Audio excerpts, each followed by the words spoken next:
Okay, so we're in the second part of lesson 4B. There's the homework from the previous night.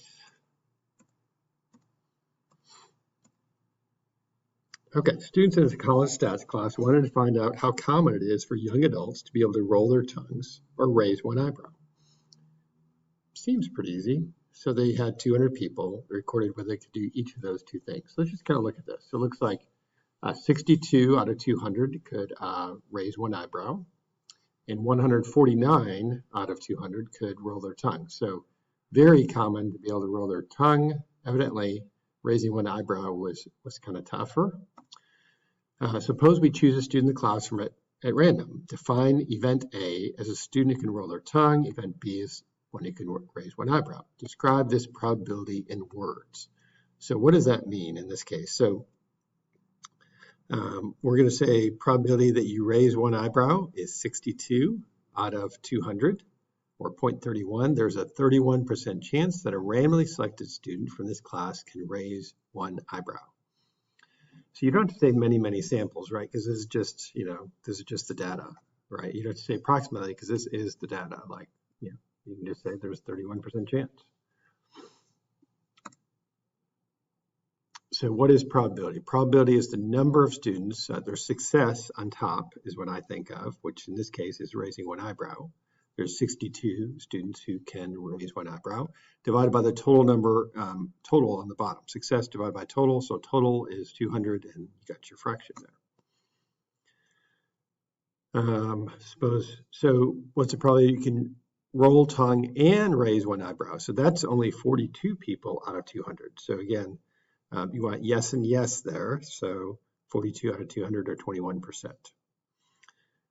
If A and B are any two events results in the same random process, general addition rule. So this is, when it's an or statement, you have to subtract the overlap if there is overlap between the two things, the and of both those things happening. So in this case, survey said that 69% of US adults use Facebook. I don't. 40% use Instagram and 32% use both. So I'm going to kind of try to draw this. So in stats, oftentimes it's helpful to draw a Venn diagram, which is what I'm going to do. I'm sure they're probably suggesting this at some point. I like this way. So Facebook, Instagram, I always start with the percentage in the middle or the both. In this case, the 32%. So if you do 69% is Facebook. So 69, what's 69 minus 32? So minus 32 is 37. So 37% only use Facebook. They don't have Instagram. And then 40% use Instagram. So 40 off to the side, I'm doing 40 minus 32 is 8. So 8% only use Instagram. They don't use Facebook, but a total of 40% do use Instagram. So you can see if you do it this way, all you do is add up these three numbers. Whatever that adds to be would be your total 37 plus 32 plus 8. 77. So 77%.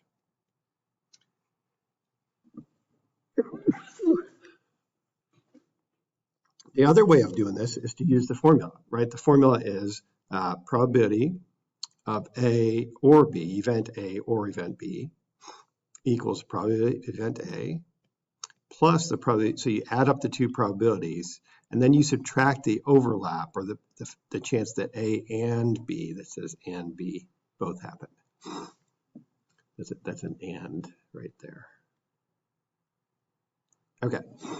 So in this case, like A would be like Facebook, B is Instagram. So probability of just Facebook is 40%, or Facebook just in general, plus probability of Instagram is, 69% for just Facebook, plus 40% for the Instagram.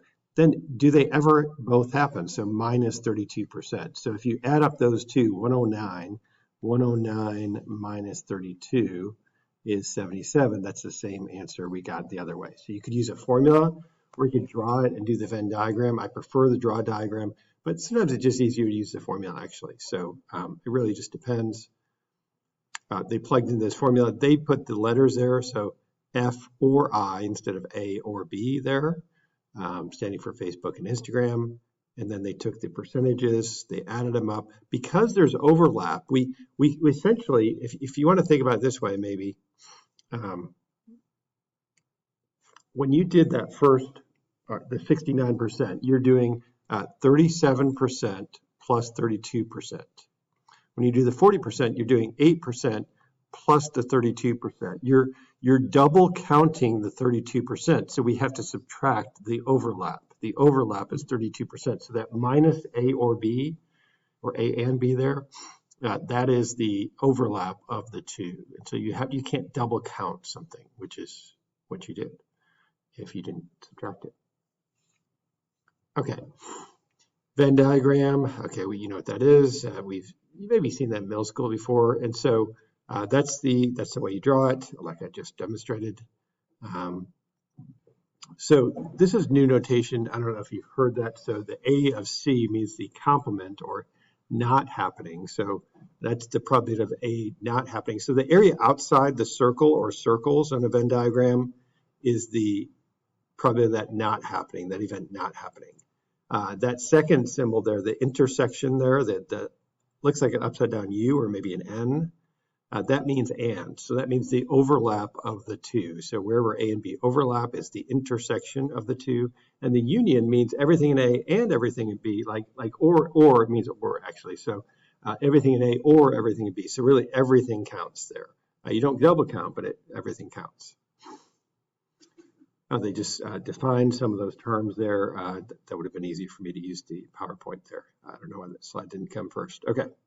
The formula for A union B is included in the formula sheet. So it is on the formula sheet. So you can reference that if you need to. You have to know that union means or, right? So, and the intersection symbol means and, or it won't help you much.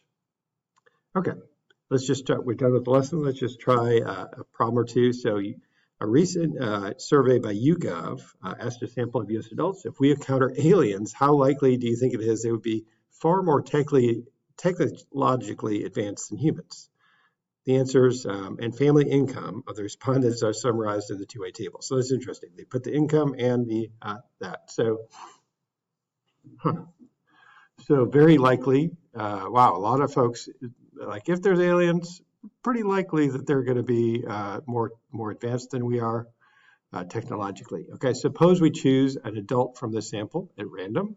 Define A as very likely would be far more technologically advanced, and B as family income at least 50,000. What's the probability of B? Describe this probability in words. Okay, so B would be, B is family income at least 50,000. So there's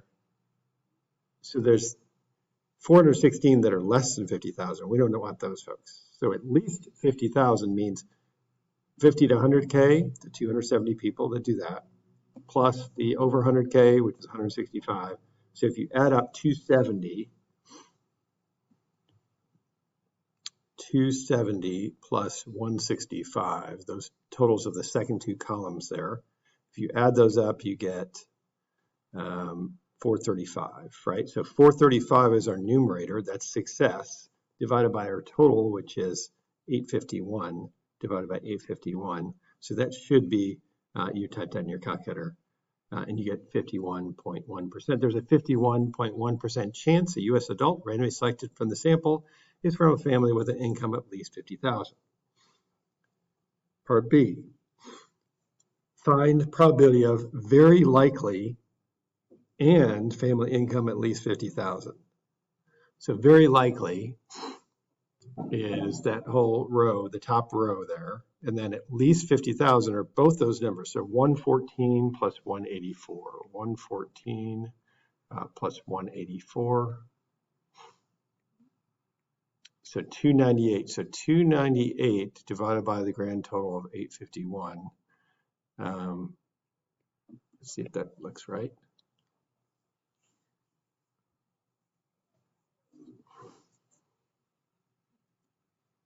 Did I add the wrong numbers? It should have been 114 and 84. Did I do one? Why did I do 184? No idea. Should have been 84. So we needed at least 50,000. So the 184 is less than 50,000. So that would have been 198. 198. Sorry about that. Maybe it was covering up. I'm not sure. Okay, so 23.3%. During 1 month of a production of a national candy manufacturer, 35% of chocolate bars, I'm thinking Hershey's here, contain nuts. 20% contain caramel, and 12% contain both nuts and caramel. If you randomly select a chocolate bar from that month's production, what is the probability that it contains nuts or caramel? Okay, so I'm going to try to draw this. Okay, so we have nuts, caramel. Okay, do we know 12% are both?